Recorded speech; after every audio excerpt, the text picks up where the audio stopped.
There are things that we experience but never talk about.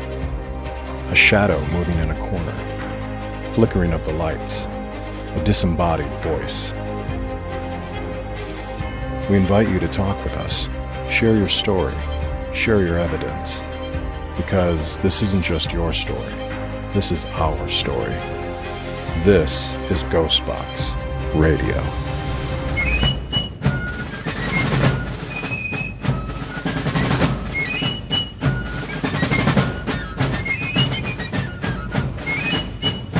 And this is GhostBox Radio on AM 950, where every week we talk about the paranormal, ufology, Bigfoot, or just the unusual. My name is Greg Bakun, and thank you very much for joining me today. First of all, happy Mother's Day to everybody. I really just want to wish everybody, whether it's a biological mother, stepmother, someone who's always been there for you, whether they're in Minnesota, Arizona, doesn't really matter where, or in the case of my mom, up in heaven, I just want to say Happy Mother's Day. And, you know, I lost my mom coming up on 2 years ago. And trust me, I don't think of it with sadness. I think of it with wonderful, wonderful memories, knowing that she is still with me. And I hope that you're all able to celebrate the day and enjoy.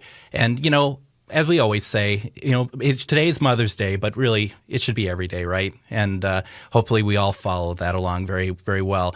You know, the opening music that I had today was I guess it was like really hot in the top 100s in 1863 for as far as the war music category. It was called Hell on Wabash, and it was the Civil War music. And this iteration was done by the California Consolidated Drum Band.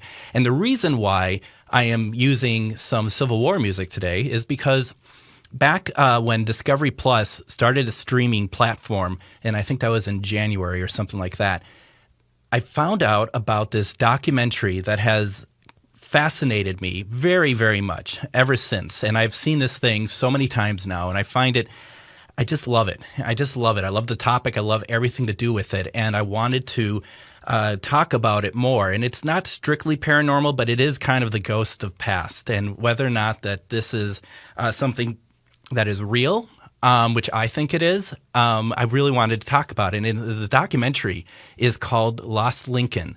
And what it is, it's the kind of the journey of trying to figure out if there's one photo of President Lincoln that was purportedly taken at the Petersen boarding house just after he died.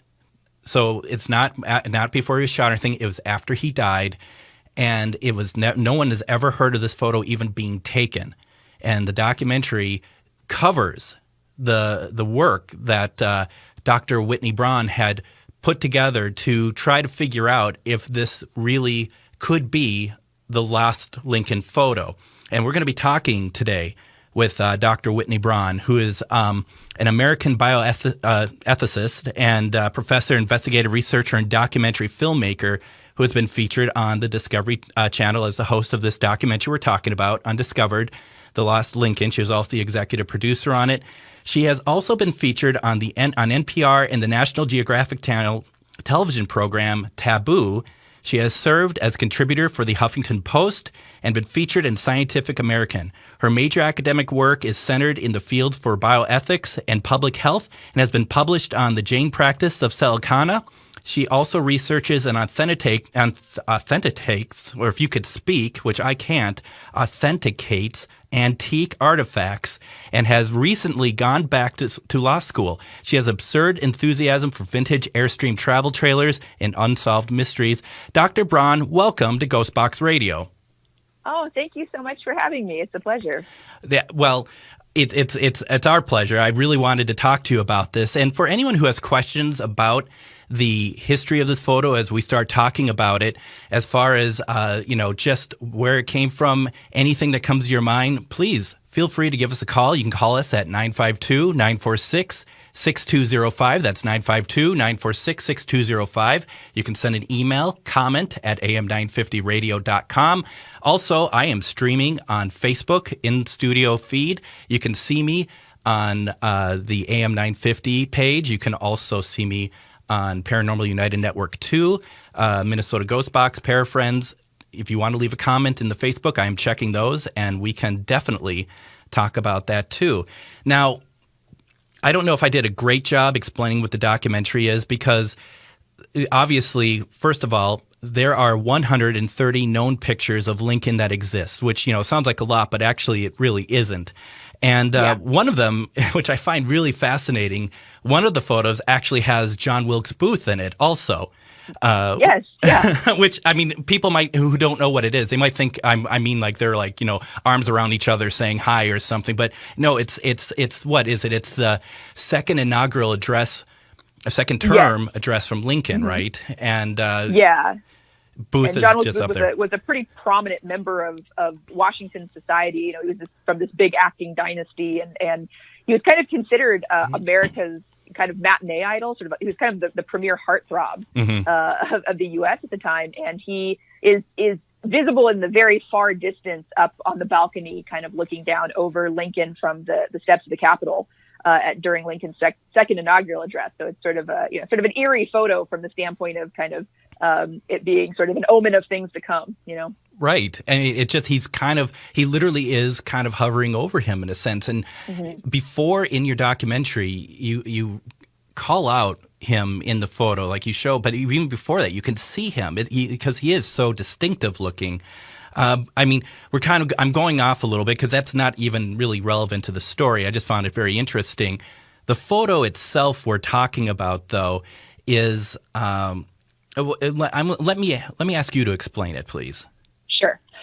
So the photograph in question that we investigate in the documentary is a mid 1860s era ambrotype. So that's a glass plate image. So it's an image that has been developed on a sheet of glass, and it's about 2 by 3 inches. It's a little 6 plate, and it depicts. So we start this as a scientific journey, and without making assumptions, we just look at it, and it depicts a man who appears to be deceased, reclining on a bed with his eyes open, with this sort of empty death-like stare, and then the physical features of the man are very Lincoln-esque. I guess that's the best way to describe it. And the story of how the image came into my consciousness and then into the consciousness of the team of people who made this documentary was that someone brought it to us and literally said, I've got a picture of Abraham Lincoln taken, it's the last picture of Abraham Lincoln, which is actually misleading because there was another picture taken of Abraham Lincoln lying in his coffin in the New York Capitol building. Yes. But just so that people understand, it's sort of the last picture found, known to have been taken picture of Lincoln kind of still on the night of or the morning thereafter of the assassination. And so the journey begins with basically taking this picture, which you look at. And for those who have not seen it, I'll just give you, my first impression when I saw it was that it was just the most haunting, creepy kind of, I don't want to necessarily use the word haunting because I don't necessarily want to suggest that there's anything wrong with the image, because I don't think there's anything that's inherently wrong or should be apologized for about death. People die, but it's an image that sticks with you. For weeks after I saw the image, every time I closed my eyes, it was still there, and so I just became obsessed with wanting to know if there was truth to the allegations around this image. And the thing that I found was a really great way that you described it in the documentary. It's like, say that it is Lincoln. It is him at his most vulnerable. It is a very intimate photo in the sense that it is clearly a man who is dead. And right away, I think the first thing is like, well, it doesn't really look like Lincoln, but it does. And the second thing is, anyone who's seen somebody who you knew and they passed away, they change. They don't look the same. And the lighting on this is pretty harsh. Yeah, and I think that's why I'm always hesitant to use the word haunting in the sense of like, I don't want to make people think that there's something inherently shameful or wrong about being seen in your death state. People, right. Because, I work in healthcare and we bring in relatives all the time to see their loved ones who have passed. And And you're right. They don't look the same, but that's not bad, you know, and it's okay that as we age or illness takes us, we don't look the same.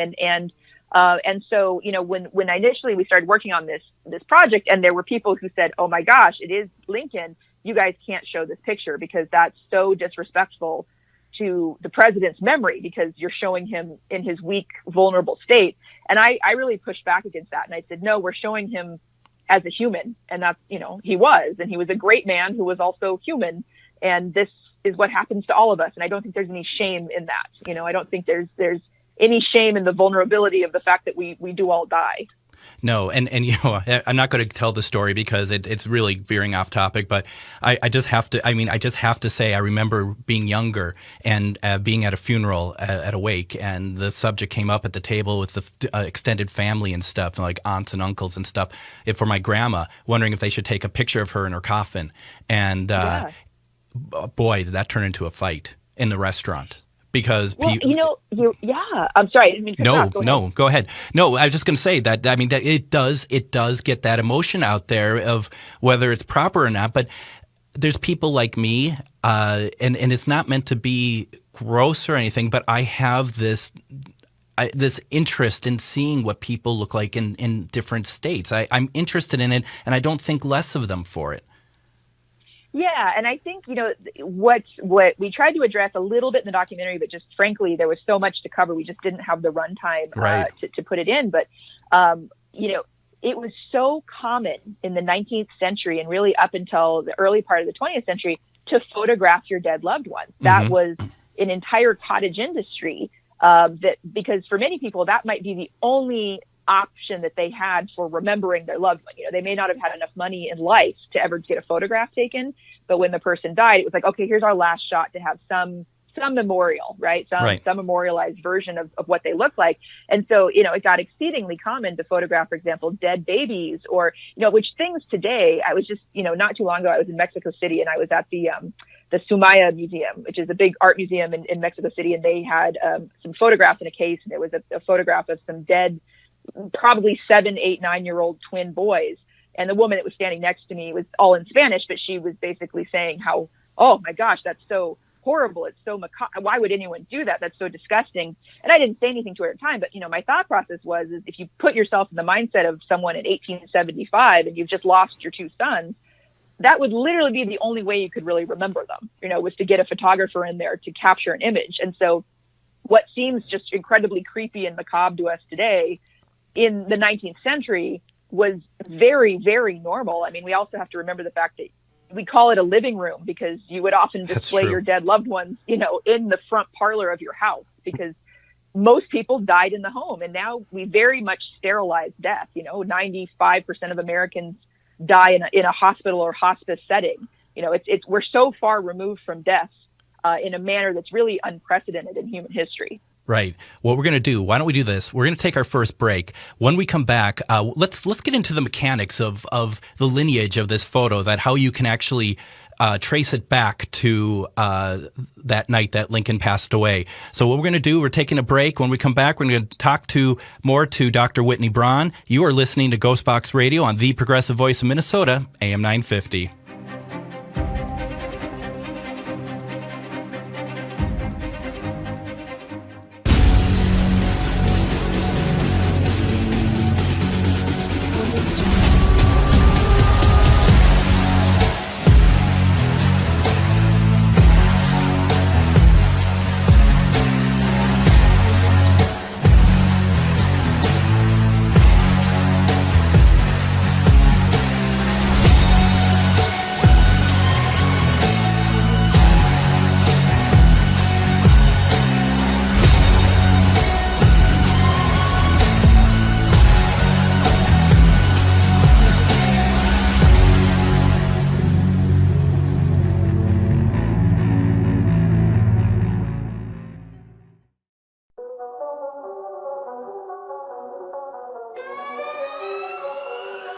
Welcome to the night where the paranormal unite. A party like never before under the moon's airy lights. The vibe is dark, the air is cold, spirits taking flight.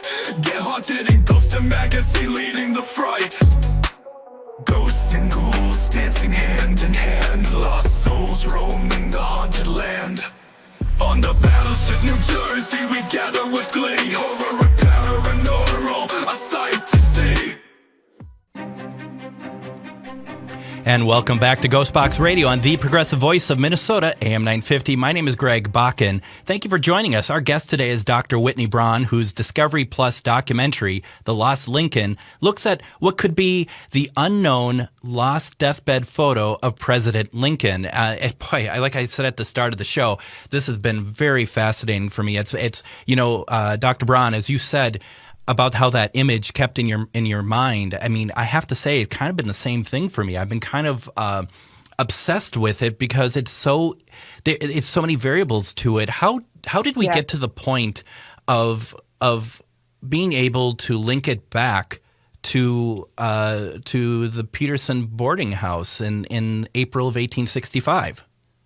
Sure, it's a fantastic question, and so basically, the linchpin in this whole story is a guy named George Valentine Rutherford. And so the story that was presented to me when I first saw the image was that the picture had come out of the estate of Margaret Hanks. Mm-hmm. Now, Margaret Hanks, same last name as Tom Hanks, and maybe people don't know that Tom Hanks is actually distantly related to Abraham Lincoln, but Hanks was Lincoln's mother's family name.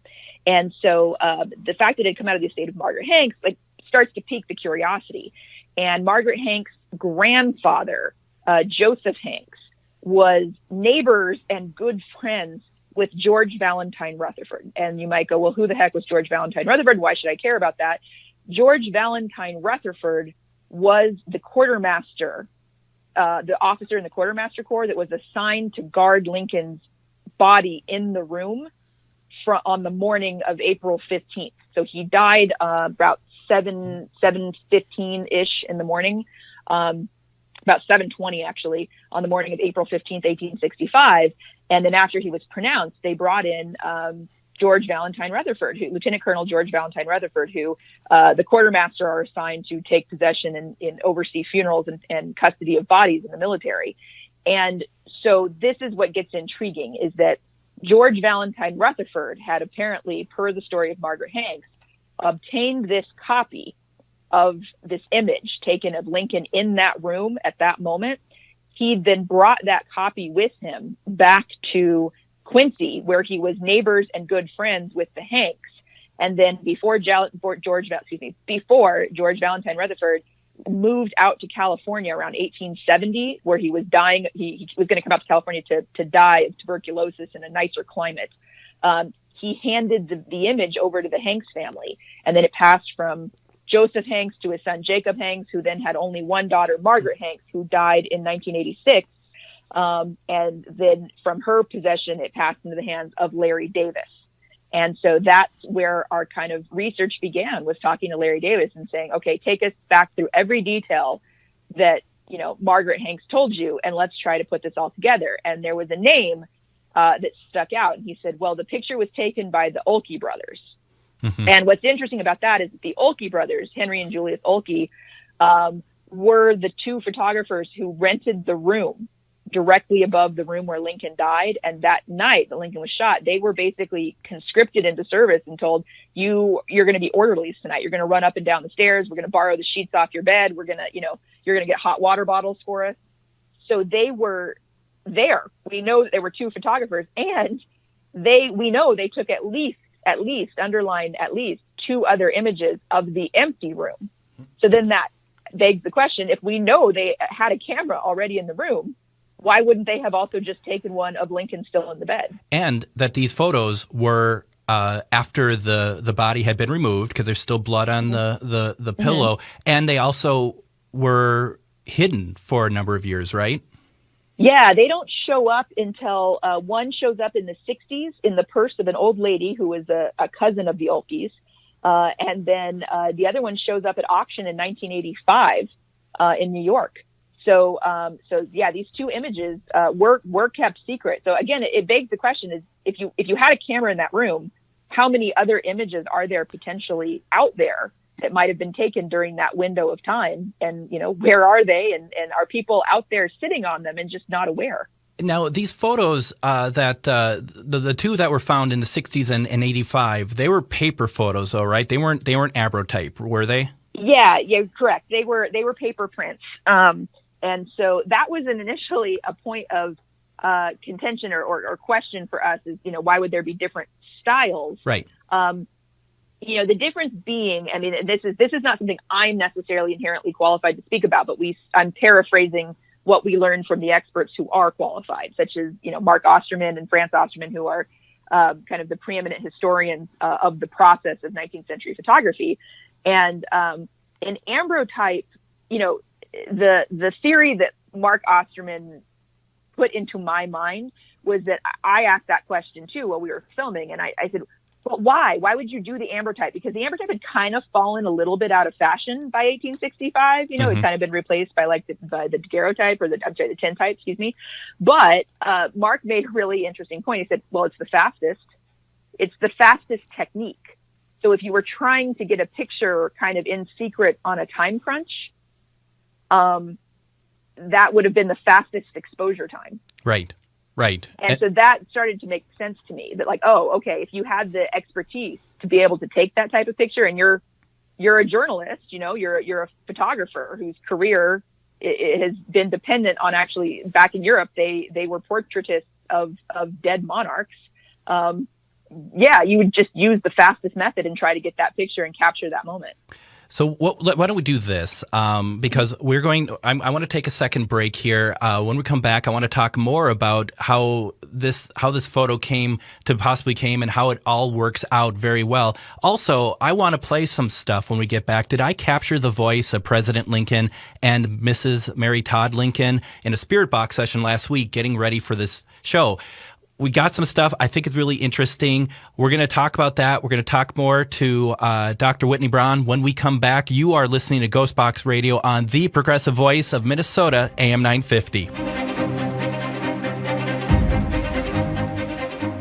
Twin Cities Con returns to the Minneapolis Convention Center for their fourth year, November 8th through 10th.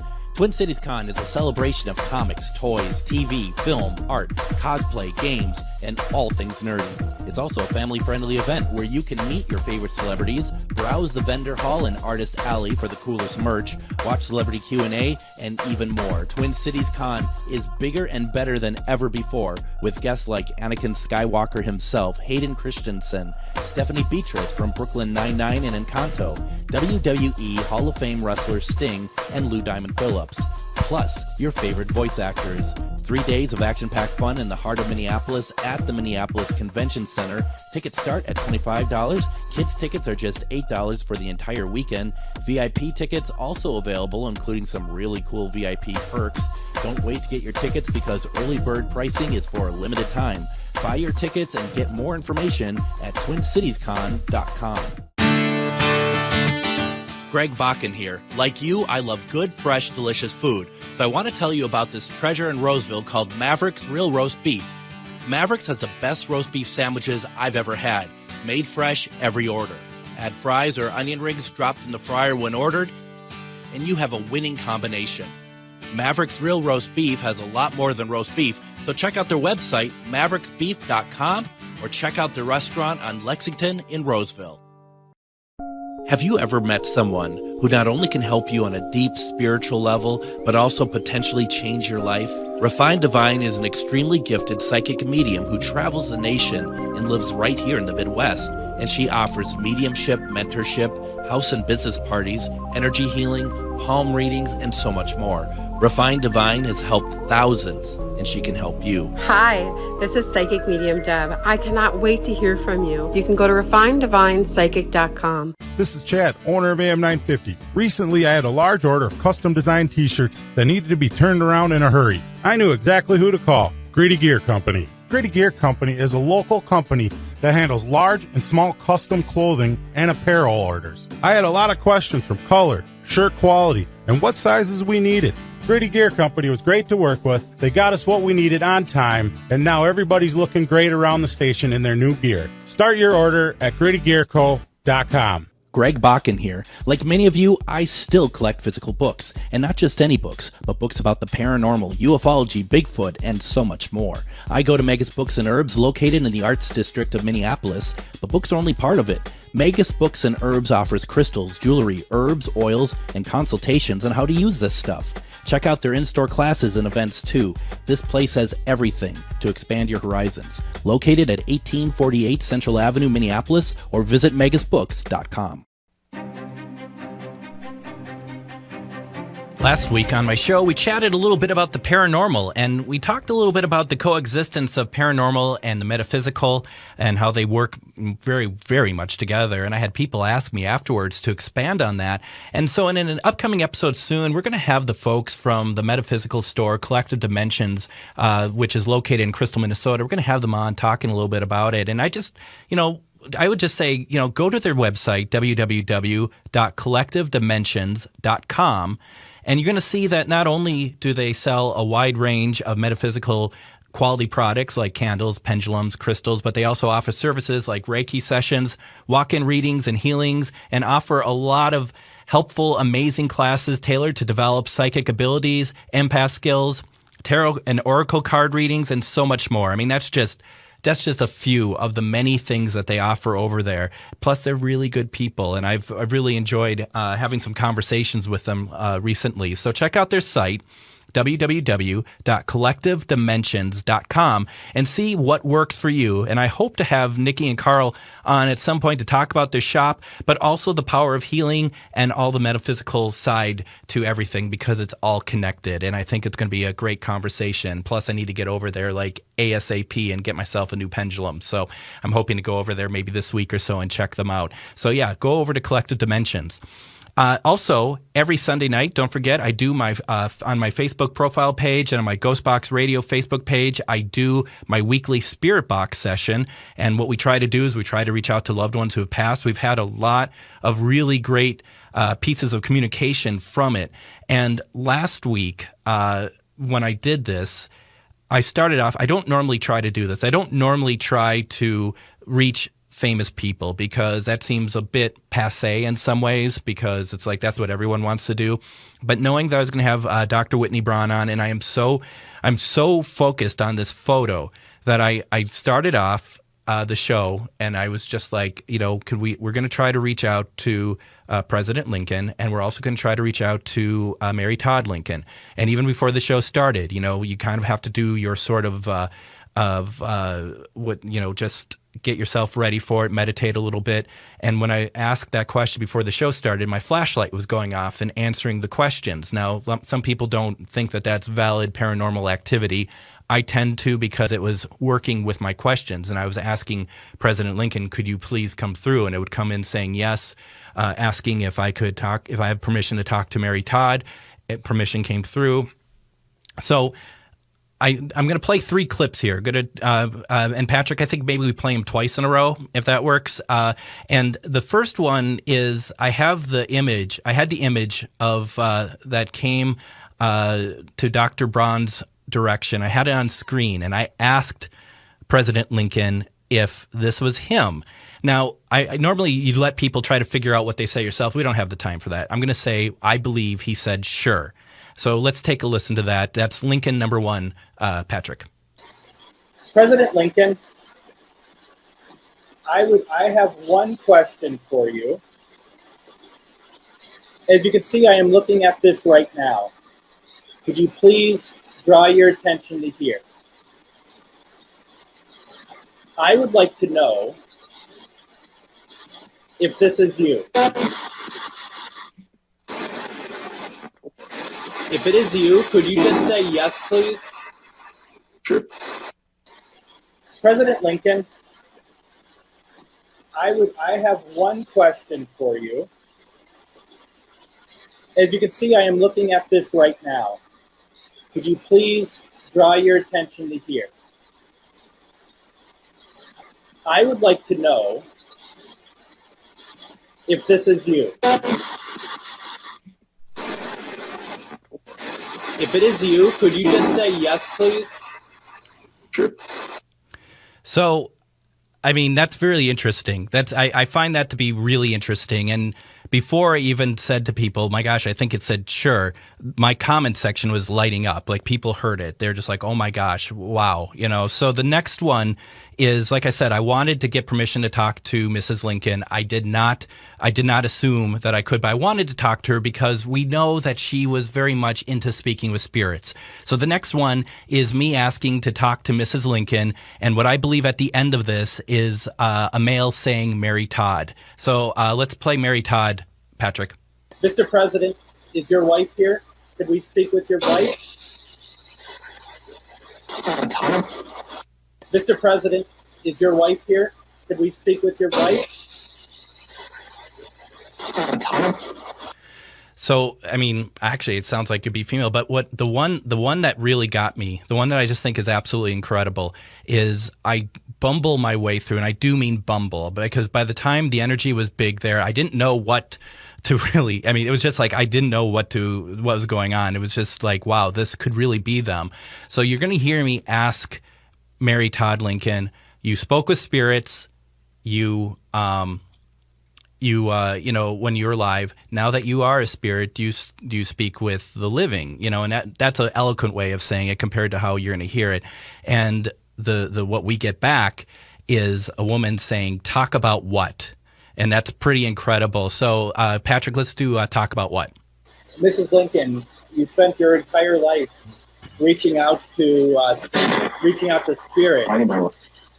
Do you talk to other people?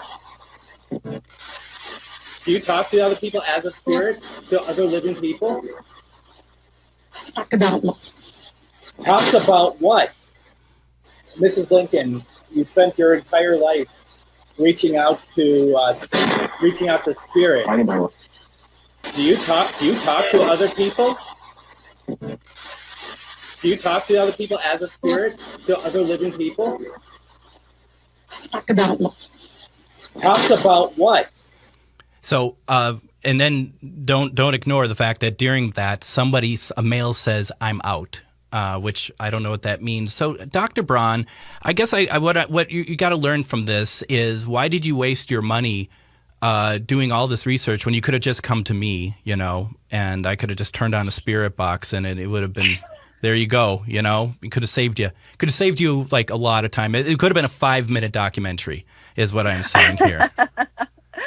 Well, I mean, at the end of the day, I think that, we those of us who saw the image felt that we owed it to history in the abstract sense of trying to get at the truth of this image and wanting to know, is this what it's purported to be? And so the only way that you can do that is really to mix the historical research with the science. And then, you take the preponderance of evidence and then you make the call. And I think the thing that I always try to point out is there's a lot of detractors, right? There are a lot of people who say that this picture just can't be, and they've got various reasons for saying that. And the thing that I always say in response is kind of borrowing from the philosophy of Friedrich Nietzsche. I can't prove the existence of God, but I can't say God doesn't exist. Right. Right. I can't 100% say that this is Lincoln, but I can't prove that it's not. And so basically going into this research, there was nothing that told us this couldn't be, right? So there was a plausible explanation for the age and type of photographic method. There was a plausible explanation for why he looks the way he does in the picture. There's a plausible explanation for why the picture ended up in a steamer trunk in a hoarder's house in Quincy, Illinois. I mean, there's a plausible explanation for all these things. So we couldn't find anything that was like, a nail in the coffin, no pun intended, that said this can't be. So when you take all of this evidence, this preponderance of evidence, we can say, I can't prove that it is Lincoln, but I absolutely cannot prove that it's not.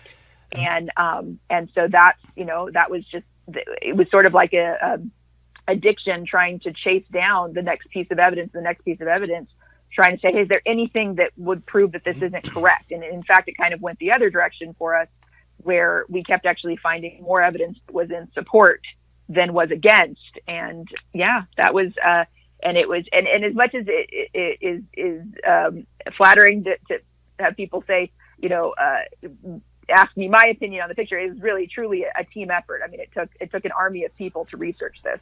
This photo had a lot of avenues to show that the provenance would fall apart.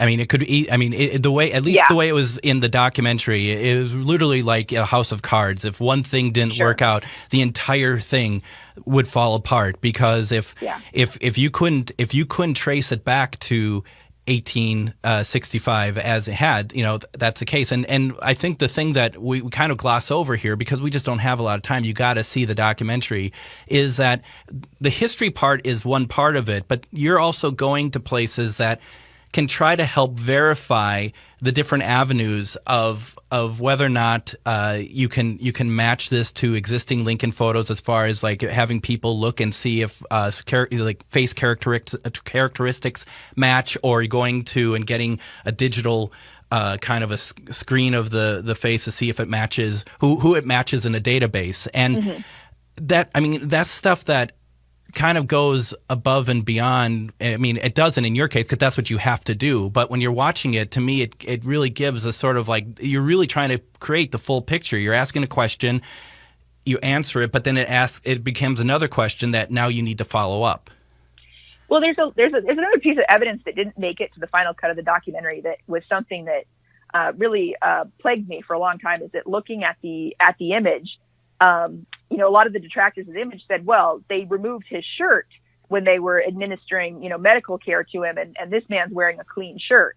And one time I was standing there staring at the picture, and we were driving around when we were filming the documentary, and afterwards, and I said, you know what? That picture looks like an old-timey nightshirt. It looks like every time, you see a production of a Christmas Carol with Charles Dickens' Christmas Carol, there's always Ebenezer Scrooge in that old Victorian white dress shirt or nightshirt. And I said that, and then about 2 days later, we were filming with the Olkey descendants, Carrie and Olga Weiss, who are nicest people. And we didn't put this in the doc; we just didn't have time because it's not definitive. But Olga Weiss said, well, the story in the family was always that that Henry and Julius loaned Lincoln the night clothes, because after they removed his shirt, they didn't want him to be undressed, so they put a nightshirt on him. Wow. That's never, that was never written down anywhere. That was just a story within their family. And they showed us some old journals and stuff where they, had written that down. And so is that definitive proof of anything? No, right? It's not, but it just, again, brings us back to the thing is, can I prove it is Lincoln? I can't, but I can't find something that says it's not. And I find it also interesting that she was very much like, we've always thought that there was something else that they're hiding, about that period of time, about those pictures that maybe, and not in a negative way. It's just like we thought that there was more to it, especially once those other two photos came to light of the room. Well, what's also interesting, it also didn't make the documentary, is when we were going through their personal family collection of their images, they had a portrait taken the same week of the assassination of Salmon P. Chase and several other cabinet members that are then those are the individuals that are sketched in the official drawings that went out in the newspapers of who was present at the death of Lincoln. Wow. So it's just, does any of this definitively prove? No, but it certainly doesn't hurt, right? It doesn't hurt the case. And so it was just that kind of, preponderance of evidence that just kind of kept building and building and building, just kind of, kept spurring us on.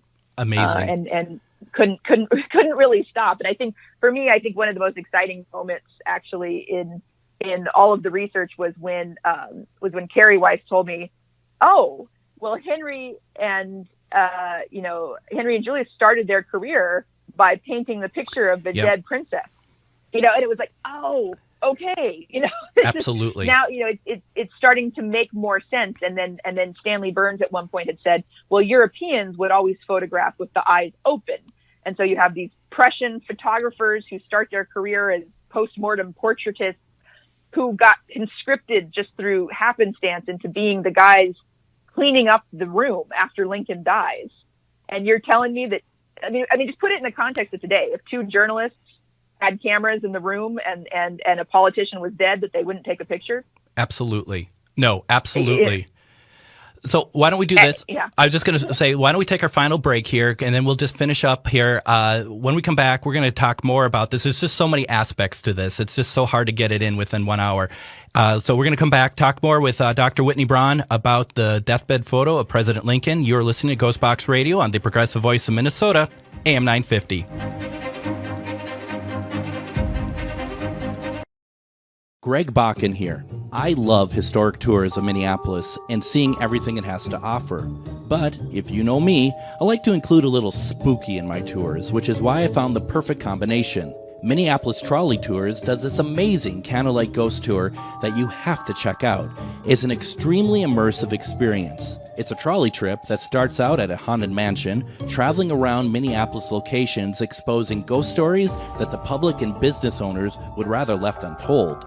Then a tour of the aforementioned haunted mansion where ghosts of past residents from the 1800s reside, plus a lot of surprises to discover. Next, experience Gertrude's After Hours. Did I mention Gertrude is the mansion's most famous ghost? Maybe she'll show up. And you finish up the tour at Gertrude's Lounge in the haunted basement of the mansion with refreshments and Q&A. The trolleys are climate controlled and the mansion is restored to perfection. Check out MinneapolisTrolleyTours.com for more information. Greg Bakun here. I've told you about the out-of-the-world roast beef sandwiches at Maverick's Real Roast Beef, but I haven't told you about their Philly steak sandwiches, turkey bacon avocado sandwich, BLT, crispy chicken, fish sandwiches, brisket, or pulled pork. Okay, you get the idea. They make a lot of delicious food to the same standard as their famous roast beef sandwiches, and now I'm starving.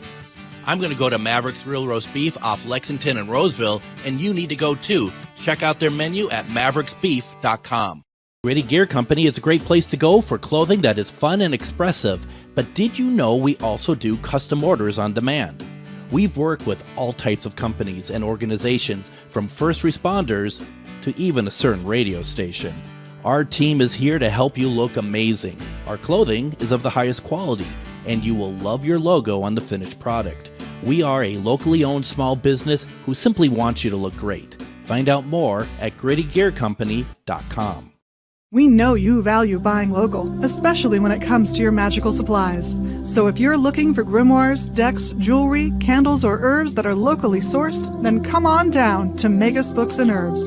Curated for your ritual, ceremonial, spiritual, and spellwork needs, we've got all the tools to make your working extra.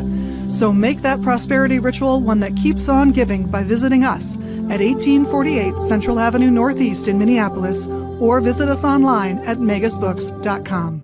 Have you ever met someone who not only can help you on a deep spiritual level, but also potentially change your life? Refined Divine is an extremely gifted psychic medium who travels the nation and lives right here in the Midwest.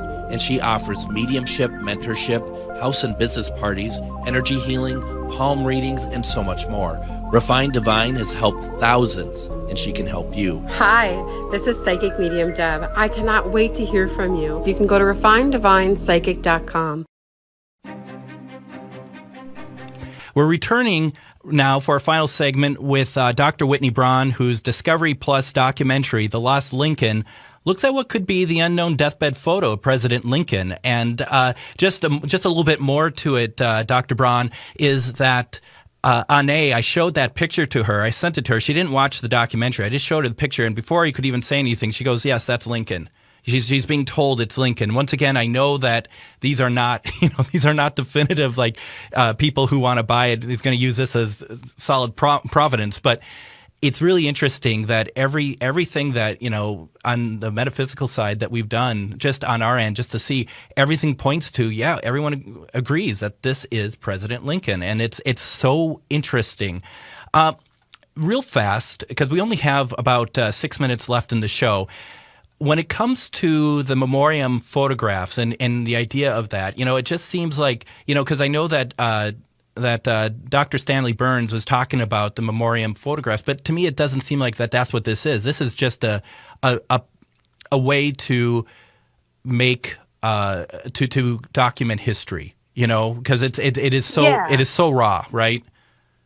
Yeah, I mean, it's not a traditional memento mori. Memento moris were typically posed in a particular fashion. One of the things that's interesting is that, and forgive me because I don't even remember if this made it to the final cut, but there's kind of an imagery that we're used to seeing where when people are posed in their death, we typically lay the hands flat across the chest. You kind of see this like in an old vampire movie, like Dracula comes out of the coffin with his hands. Or How I Sleep at Night. Yes. Yes, exactly. That's actually how I sleep after I paint my nails because I don't want to get the thread count of my sheets pressed into the polish. When I crawl into my coffin, yeah. Yeah, and so the fact that in our image you've got the clenched hand is interesting because that's kind of abnormal because you usually would have seen the hands kind of arranged in the flat position, which is very typical of how you would present the deceased. But also it's kind of telling of the type of injury he had. Like when we talked to Dr. Murray and then Dr. Omalu, they both said that the clenched hand is consistent with an injury to the medulla oblongata, which is exactly the type of injury that Lincoln suffered from the bullet. And so, there is a candid kind of in the moment sort of snapshot in time that quality to this image that you don't get right with a state photo that is taken of a deceased leader, that is very staged and yet there is clearly some staging in this image. He's clearly kind of placed in a position to optimize his appearance, but yeah, this is a kind of standalone image that does not fit into the categories of kind of traditional memento mori or traditional just portrait of a living person. This isn't that, and so it's really special. And it is in the cut. It is in the cut. Talking about the clenched hands and whatnot, and also we don't even talk about because I think people, because I did share to some of the Facebook pages the photo itself, and I don't know if anyone really wonders like there isn't an exit wound, but you handle that. You take that on also, and you have your dad that actually helps you to prove why there isn't an exit wound on the president's skull. Yeah, and even if we hadn't done that ballistic test, Lincoln's body toured the country. They took him on grand train ride. Yeah, and no one ever reported his face looking disfigured. Right. So there wasn't an exit wound. So even if but this brings us back to the interesting point is that the issue of belief, right? What will people believe? And I can talk myself blue in the face. I can present all the evidence, and there are people who are just never going to believe that this picture is of Lincoln, and I have just had to make peace with that because there are people that would just say that's not the Lincoln that I recognize, right? That's not the august figure I recognize from the $5 bill or every painting in every second grade classroom in America, and that's okay, that's okay. But the science and the research, I think, speaks enough to the case that I can't fight it. I can just present the evidence and then say, hey, everybody, you make your own call. Yeah, no, absolutely, and that's the thing that I find. You're right. People have their own ideas about it. The thing is when you watch it, and as I mentioned before, you got to watch the documentary because there's a full picture being painted here. We've been focusing on the history with a little bit of the other stuff in between. But when you have your expert that has the deathbed image and one of the last pictures of Lincoln on screen together, or actually one that's a good look of his face, and they're pointing out the distinct characteristics that really only Lincoln had, and there's some very rare pieces to it. It's very compelling, I think. Yeah, at the end of the day, this is either Lincoln, right? This is either a picture of Lincoln taken after he was shot, or this is the weirdest coincidence in history to have an 1860s ambrotype depicting a man that had similar moles and scars who would have died in a fashion similar to Lincoln by a gunshot wound or some form of injury to the back of the head, who then passed this image into the hands of the descendants of Lincoln's family. So there is, like, if it's not Lincoln, then it is the most absurd, bizarre, coincidental set of circumstances for the last 150 plus years that I cannot provide an alternate explanation for. But that being said, can I prove, and I would come back and sound like a broken record here, can I prove that this is Lincoln? No, but I cannot prove it is not. Absolutely.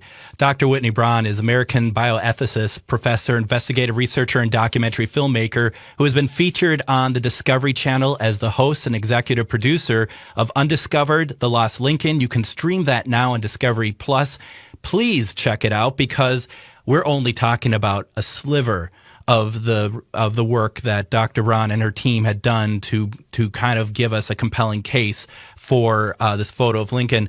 Dr. Braun, thank you very much for coming on the show today. This has been great. My pleasure. My pleasure. Thanks so much. We could talk. If this was a 4-hour show, I think we could just fill it up, quite honestly. It's a great pleasure. Thank you so much for thinking of me. Thank you. And thank you for running the show, Patrick. Really appreciate it. This has been GhostBox Radio with Greg Bakun on the Progressive Voice of Minnesota, AM 950. Take care, everyone.